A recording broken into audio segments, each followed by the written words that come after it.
La père aidance, c'est des personnes qui ont vécu des troubles psychiques et ou des addictions et ou des troubles du spectre de l'autisme et qui se sont rétablis et qui, grâce à leur propre expérience, vont aider leur père, donc les personnes qui vivent les mêmes choses, PAIRS, à cheminer dans leur propre rétablissement. Ça a matché tout de suite. Ça correspondait en tout point à ce que je voulais et finalement c'est ce que je faisais à l'époque où j'étais malade. Mais la père aidance est en cela différent de l'entraide mutuelle qu'on peut voir dans les services de soins. C'est-à-dire que deux personnes qui s'entraident mais qui vont pas bien, le risque c'est que l'une entraîne l'autre, etc. Forcément.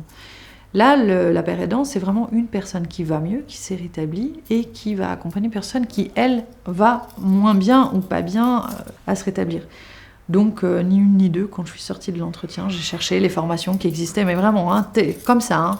C'est peut-être un tabou, mais justement, est-ce qu'en tant que père aidant, on peut encore avoir des idées suicidaires et comment on réagit si c'est le cas, par exemple ?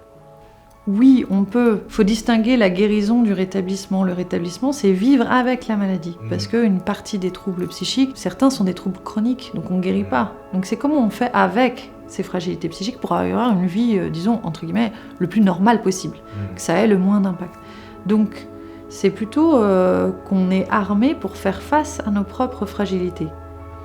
Bien sûr, ça ne veut pas dire qu'on ne rechute pas. Il y a des rechutes en père aidance. Donc moi je dis toujours, je vis avec des fragilités inhérentes à mon propre parcours.